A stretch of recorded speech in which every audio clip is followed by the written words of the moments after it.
Welcome, everybody. And this is now the second meeting that we're now doing on our study of the current human rights situation of the Rohingya in Myanmar.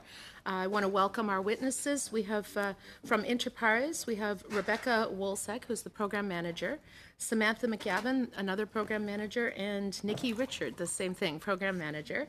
And from the Burma Human Rights Network, we have Jia Win by teleconference, and he is going to be speaking to us from Geneva, Switzerland. So I would like to start with Mr. Win by teleconference. You have opening remarks, and you can speak for 10 minutes. So go ahead, Mr. Win.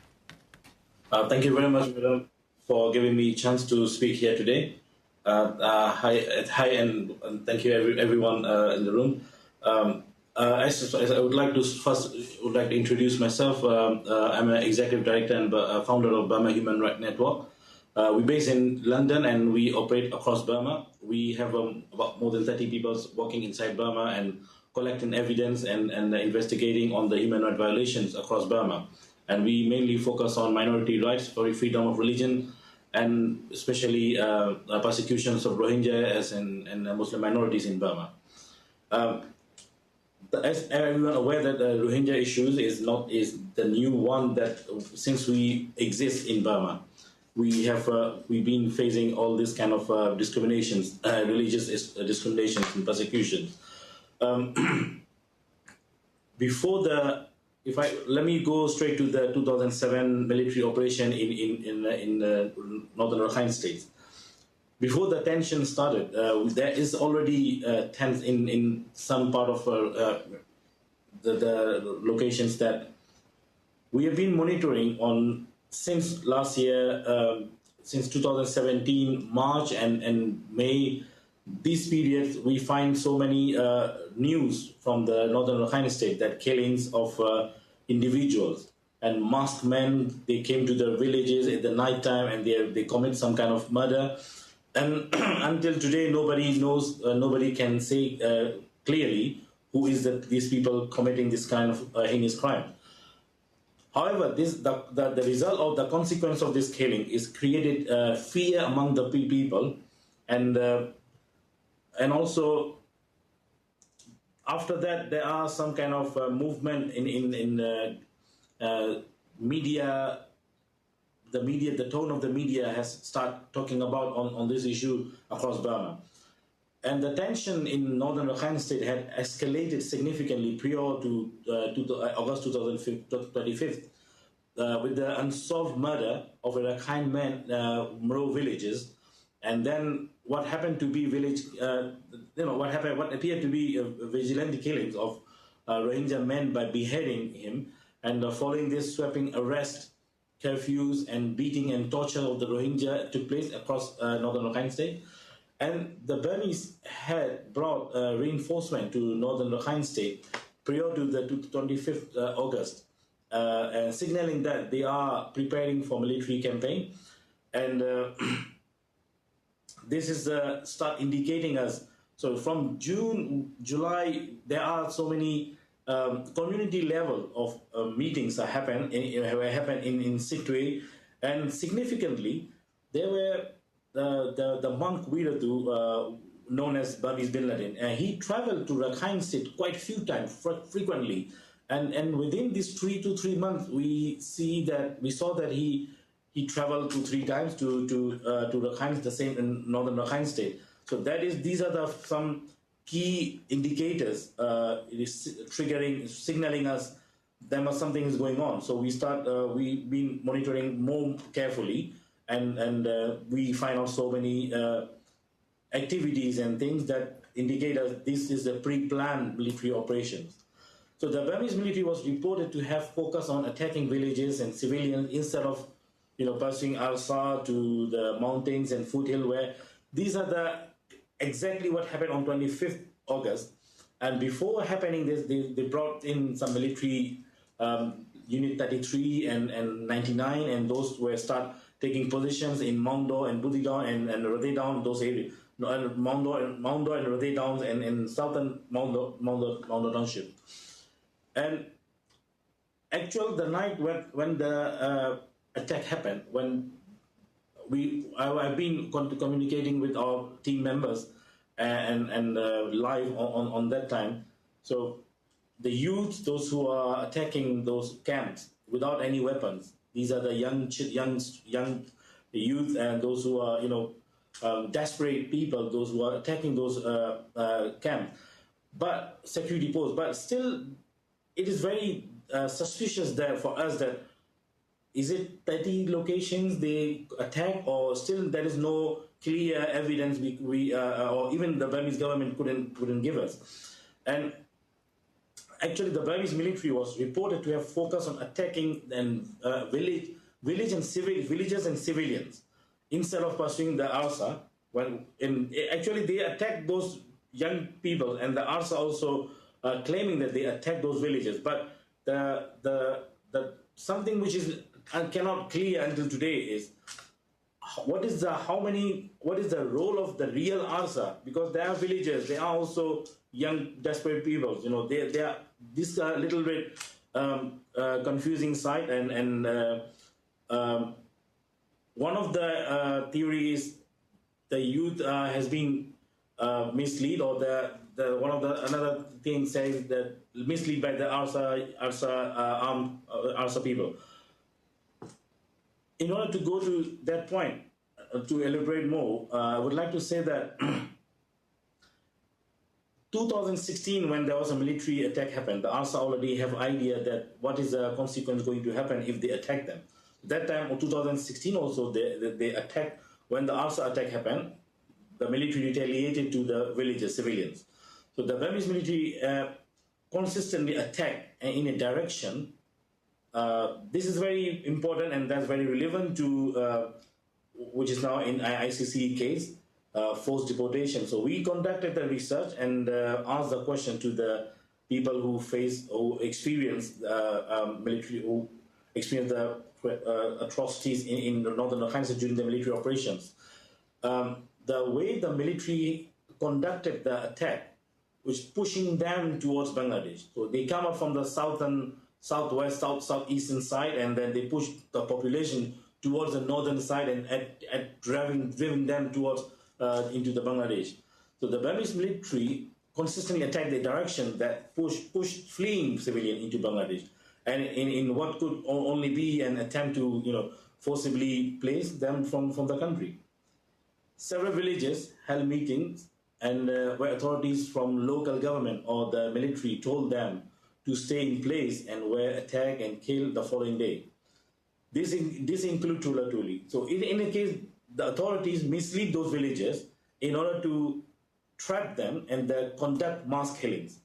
And following the military campaign, Rohingya civilians continue to flee due to aid restrictions and travel restrictions and food shortages. These are the killing without a gun. Official policy continued to force Rohingya to flee the country, but the media paid less attention because it is not conducted by military operation. It is silently continuing until today. Discussion on repatriation on the Rohingya were occurring as Rohingya were still fleeing the country due to the unlivable conditions.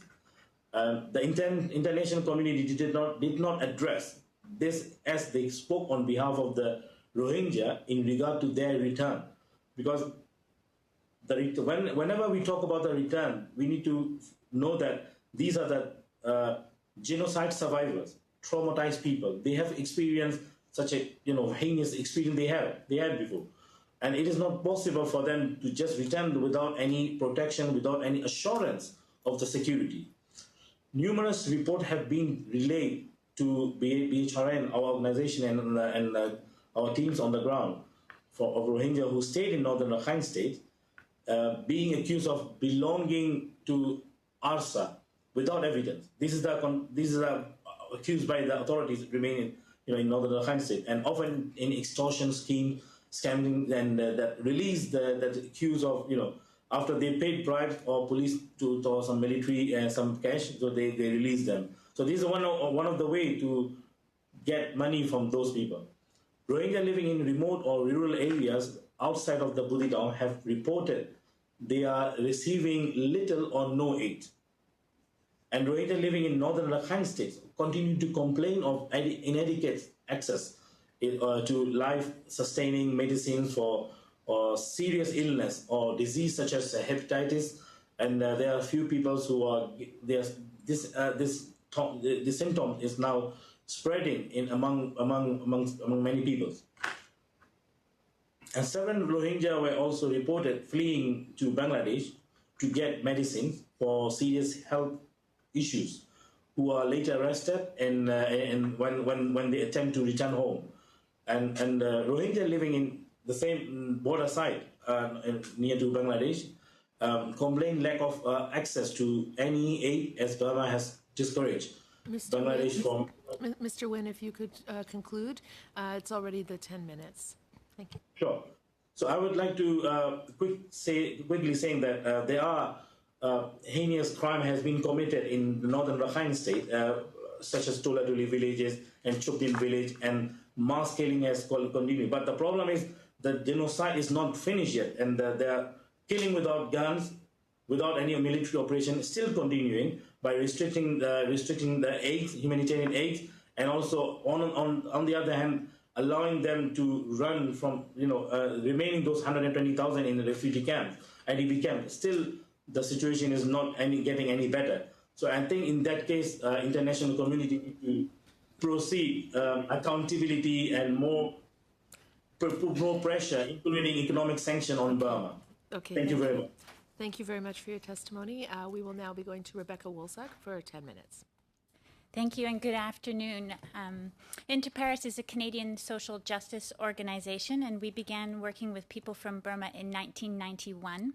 We have significant support from Global Affairs Canada for our Burma program. My colleagues Nikki Richard and Samantha McGavin are here with me today, and all three of us have recently returned from Burma, and we will be happy to answer your questions.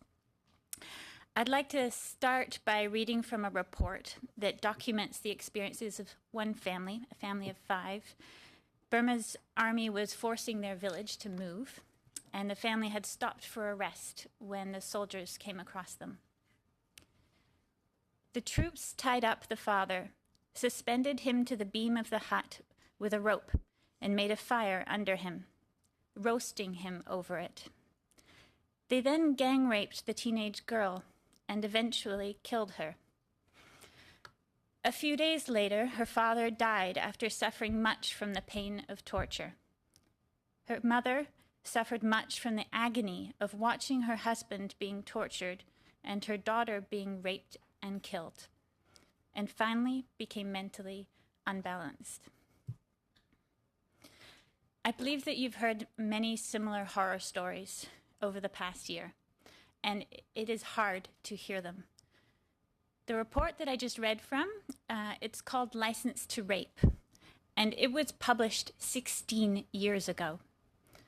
It documents 173 incidents of rape and other forms of sexual violence involving 625 girls and women committed by Burma's army in Shan State between 1996 and 2001. I was reminded of this report recently by a Rohingya woman that we work with. She describes reading this report with a mixture of horror and solidarity. It was like reading about us, she said. Burma is a very diverse country, with just 60% of the people identifying as Burman and 40% identifying as ethnic. Burma's army has been on a nation-building project since the first coup in 1962, with a vision: one nation with one ethnicity and one religion. I believe that you have heard from many people about the current situation of the Rohingya, so for today we'd like to focus on 2 things: making it very clear what is happening to Rohingya is part of a nationwide and decades-old pattern. And number 2, offering some concrete action that Canada can take. In terms of the larger context, I could have read to you from one of many similar reports documenting the systematic use of rape as a weapon of war by Burma's army, reports written by women of many different ethnicities. There are also reports on mega development projects and the accompanying militarization and human rights abuses, reports on serious restrictions on the freedom of religion and the freedom of the press, or the forced relocation of people. The list goes on. If we only focus on the Rohingya, we fail to see the patterns of militarized power, ethnic assimilation, and centralized territorial control. But we also run the risk of undermining our own good intentions. Burma's government and religious leaders have been promoting anti-Rohingya and anti-Muslim sentiment for decades. One of our partners has recently mapped the reach of Mabata. This is the group which mobilizes people promoting Buddhist supremacy and anti-Muslim sentiment. This movement is in every part of the country and has built a propaganda machine of staggering proportions. When international actors like the Canadian government focus their resources on the Rohingya, they risk undermining their own credibility in the country, further inflaming resentment against Rohingya, and not addressing the root causes of the problem. The treatment of Rohingya has been extreme, but we also know that there is credible evidence of crimes against humanity in many other parts of the country. Canada must take a comprehensive approach to the Rohingya crisis. And we have some suggestions for action that Canada can take. Canada is on the board of the UN High Commissioner for Refugees and is also a major donor. The UNHCR needs to stop participating in the repatriation process in Bangladesh. UNHCR staff have been critical of the process and rightfully noting that the conditions for safe, voluntary, and dignified return are not yet there. But they have also agreed to assess the voluntary nature of potential returnees. This very process has caused intense anxiety. People have committed suicide and fled the camps in fear. Rohingya are calling for UN peacekeeping troops to protect them in Burma. But this requires UN Security Council approval and the agreement of the host country. We know that neither of these things will happen. But we wanted you to hear this request from the Rohingya, as it illustrates both the intensity of their fear and their desire to return home. Rohingya need to see a guarantee of citizenship and respect for their rights, including freedom of movement, before beginning a process of return. UNHCR has also decided that Chin State is now safe, despite well-documented human rights violations, particularly related to freedom of religion and ongoing conflict. UNHCR has begun to revoke refugee protection for Chin refugees, and this too must stop. In terms of international accountability, we applaud Canada's support for a referral of Burma to the International Criminal Court. It is unclear if that is only focused on Arakan State. And we believe Canada should champion a referral to the ICC that explicitly looks at crimes committed in multiple states. We would like also to see Canada bring a case against Burma to the International Court of Justice for its breach of the Genocide Convention. We would like to see a full review of our relationship with Burma, similar to what the United Kingdom recently completed. The Global Affairs webpage, Canada and Myanmar Relations, includes a number of issues that warrant review. For example, Burma's peace process is in a shambles. The recent UK review noted, "We think it highly likely that the process is just window dressing for the Burmese army." Global Affairs notes that Canada strongly supports the national peace process. Canada should review the appropriateness of investing in this process. Canada has some individual sanctions in place and an arms embargo. While we are not sanctions experts, we believe that broader sanctions should be considered. The head of Burma's military should be added to the short list of individuals facing Canada's sanctions. The list should be expanded to include all other military and government officials implicated in crimes against humanity in Burma. Natural resource development projects in Burma come hand in hand with rights abuses and militarization.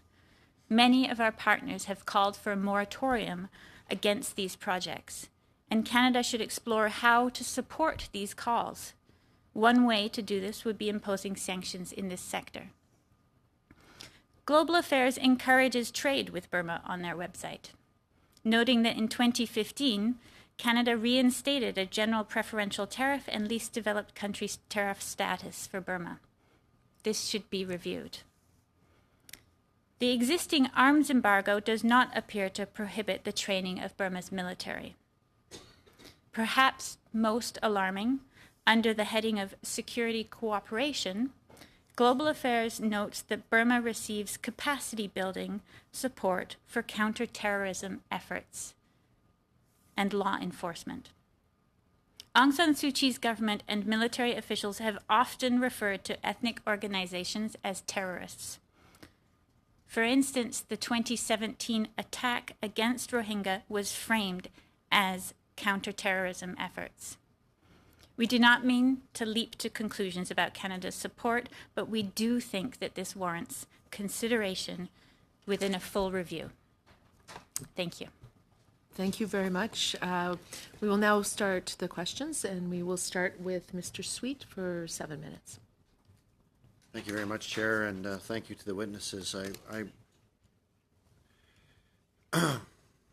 Mr. Wynne mentioned that the genocide still continues. I recall the actions that were taken when during the Bosnian crisis and the genocide was happening there.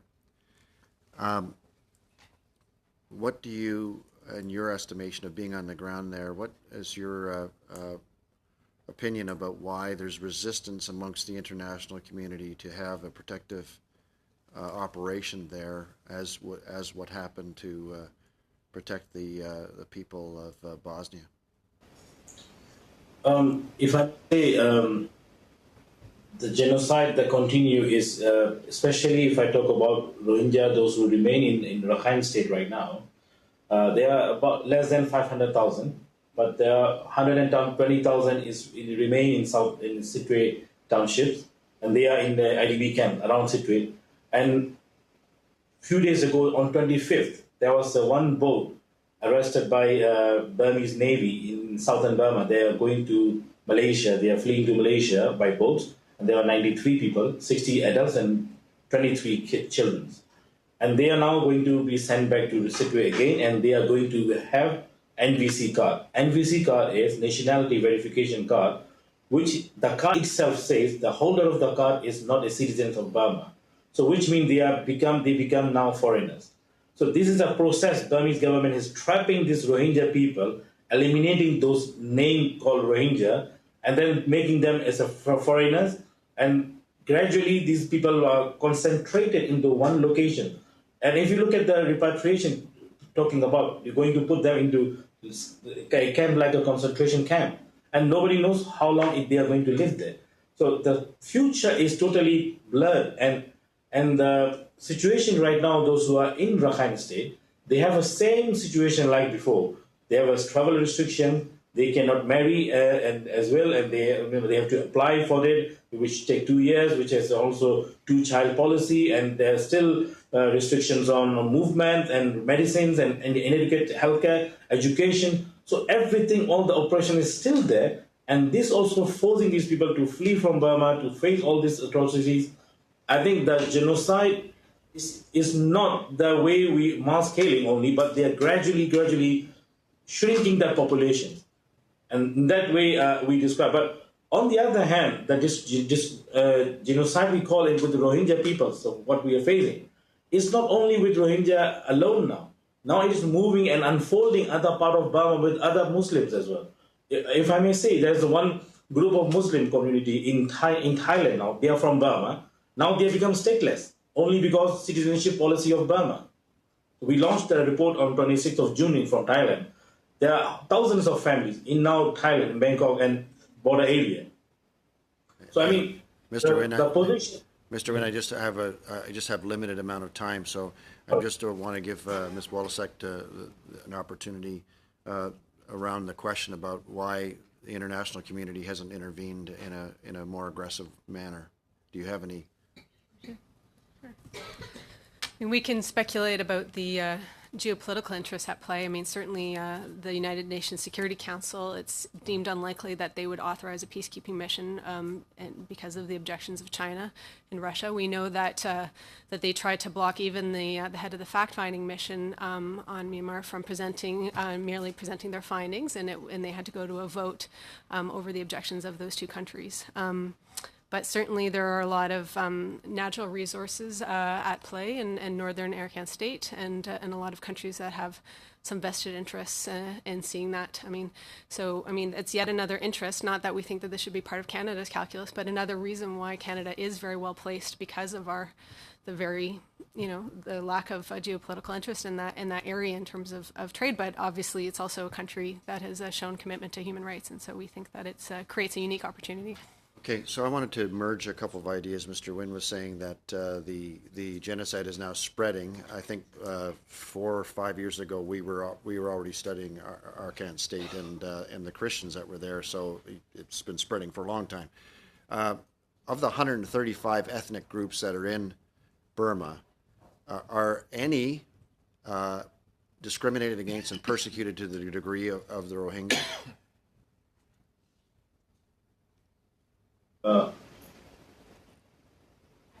Jump in just to say that I'm very uncomfortable with comparing the atrocities that every ethnic group is experiencing. I would, if I had to say, I would say, and I have said in the past, Rohingya is an extreme example.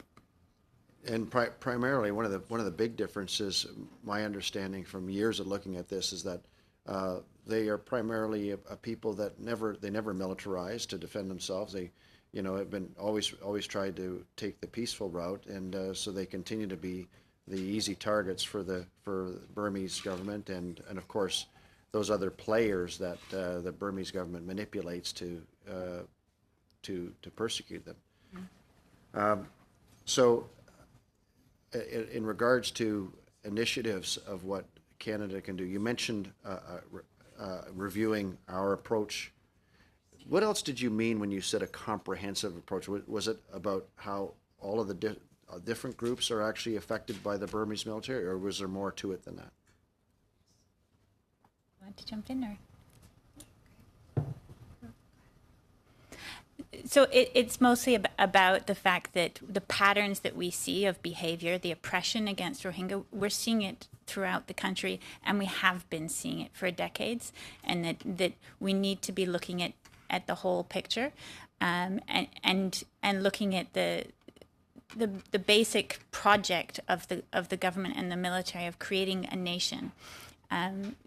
Burma never has really been a nation, and if we only look at the Rohingya, we're not looking at the fact that various other ethnic groups are also trying to seek rights for self-determination. Okay. Thank you. And the bigger picture of the conflict. Yes, I'm sorry that is your time, but we can revisit this in other questions. We'll go now to Mr. Frederiskatos for 7 minutes. Thank you, Madam Chair. Thank you to everyone for appearing today. Thank you very much for the difficult but vitally important work that you're carrying out.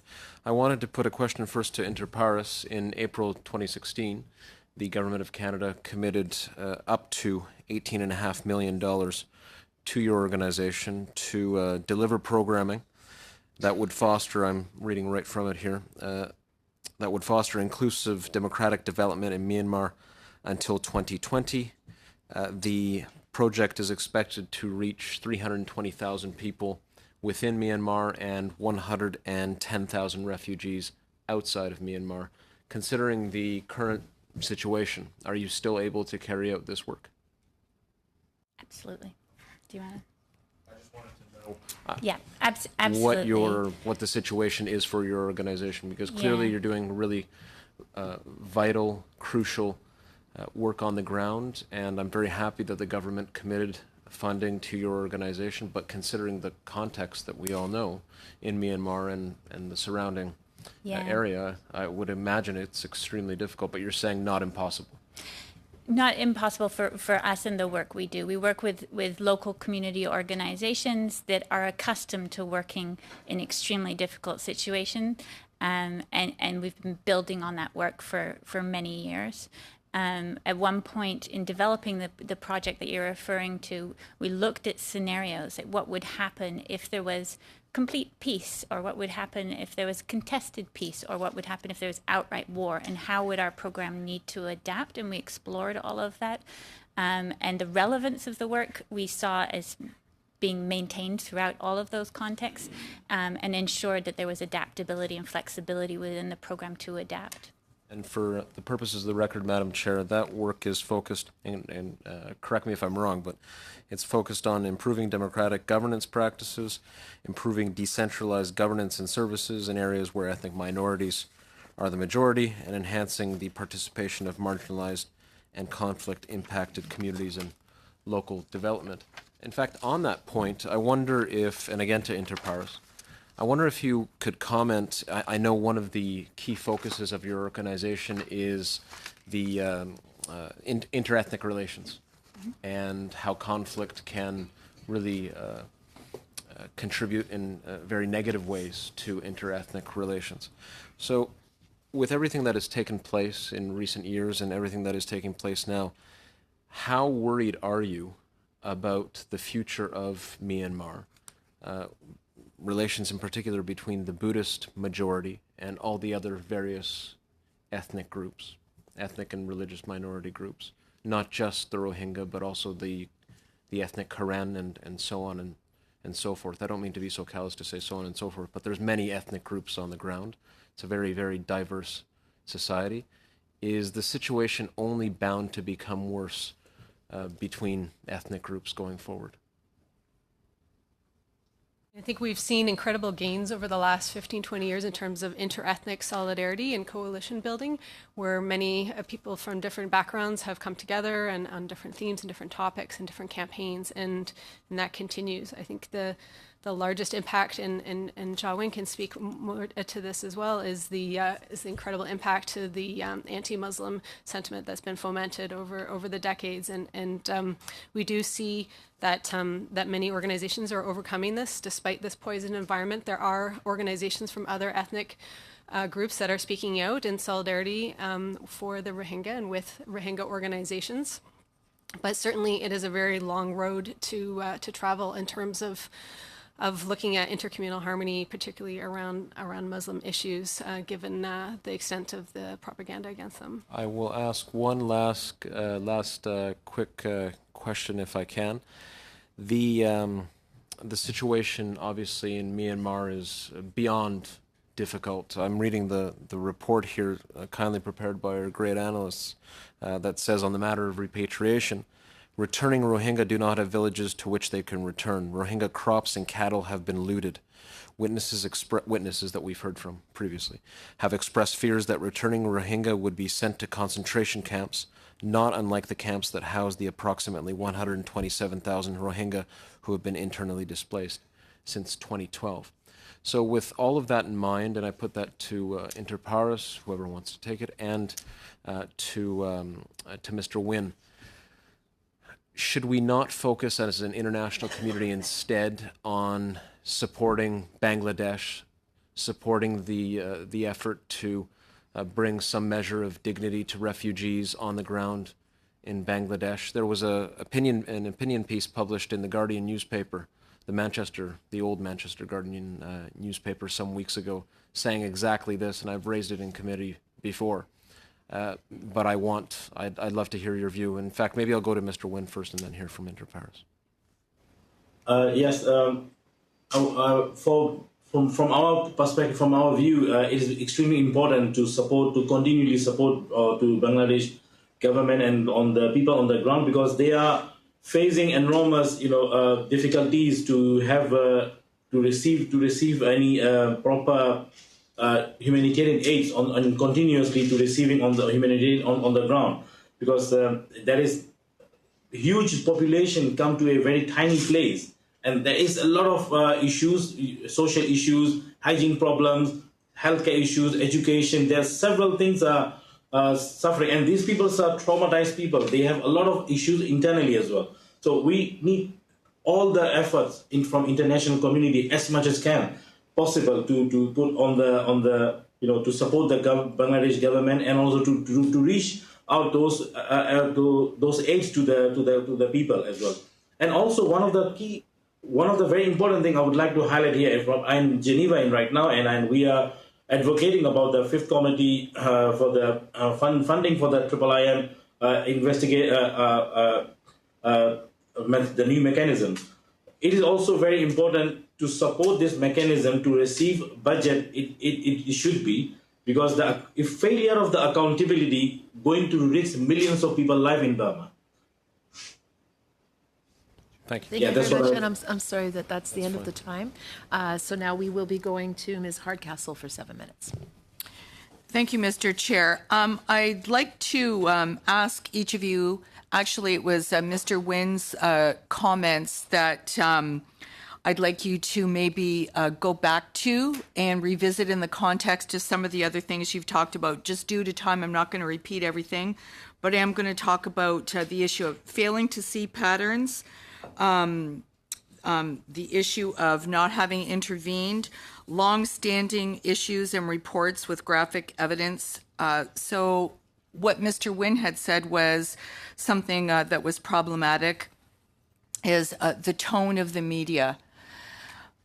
Do you think that's, I don't know if that's something that can be influential in a different or modified or renewed response, resolved response from the international community? So maybe if I could just hear you talk a little bit about how you see it. If we can start with, maybe we'll start with you, Ms. Wolzak, and I'll come to you in a minute then, Mr. Nguyen. I'll let the panelists in person here comment on that first. Thank you.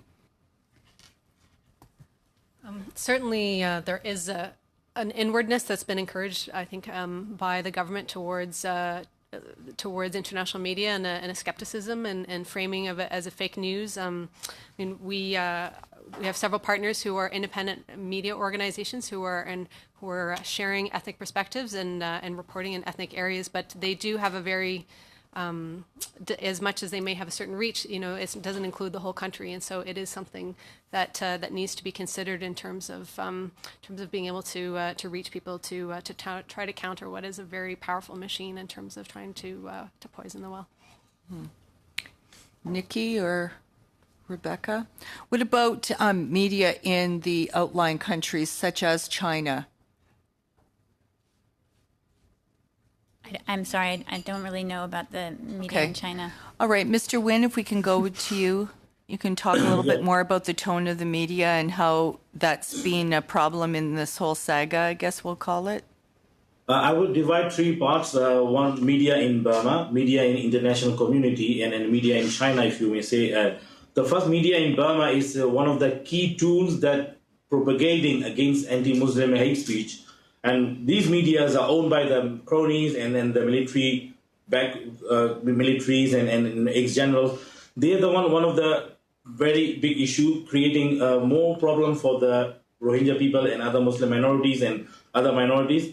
And the international community, I think the media is one of the important phenomena that could convey the message, what is happening on the ground, more clearly.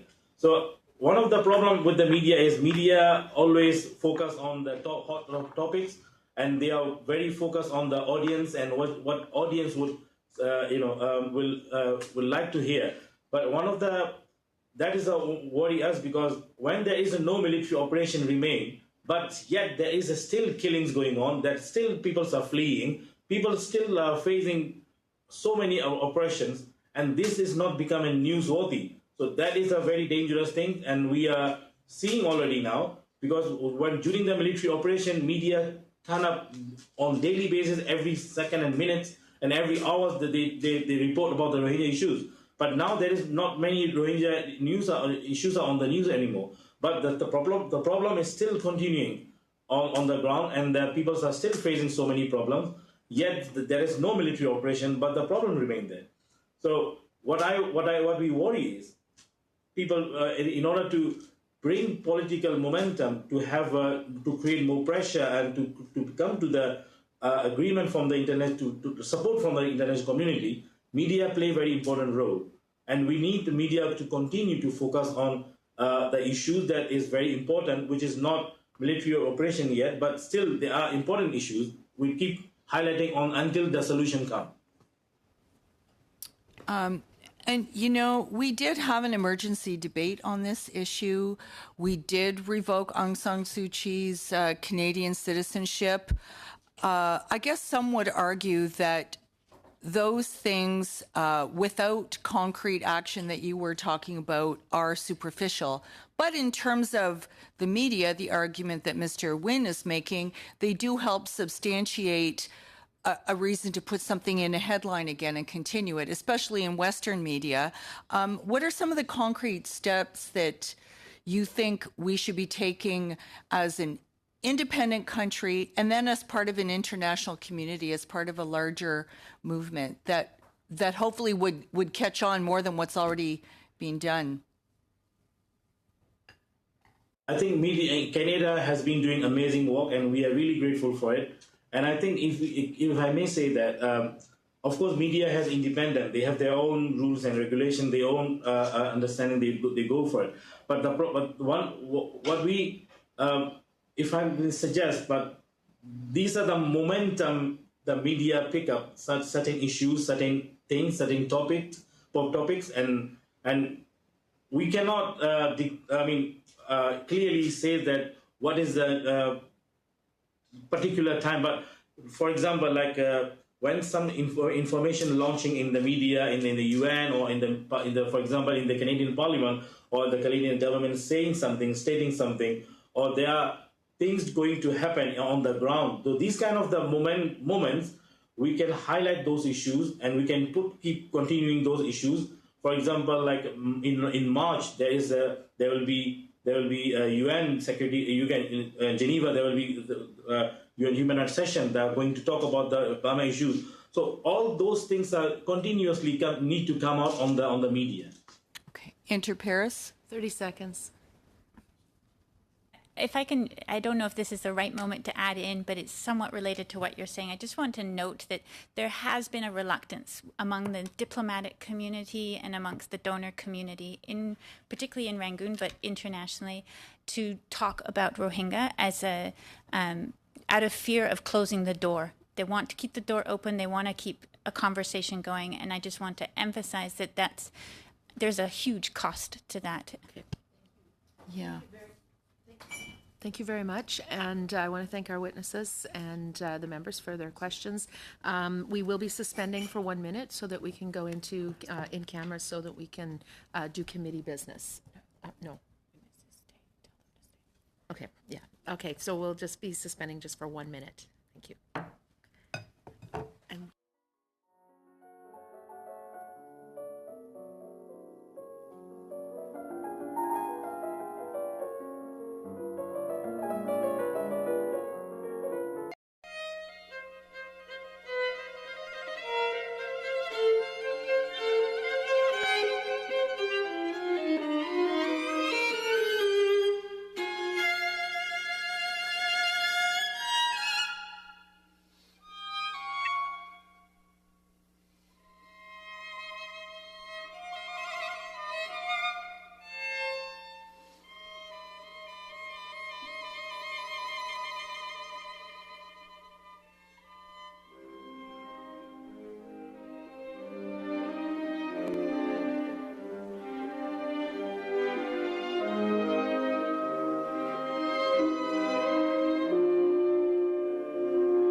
Thank you.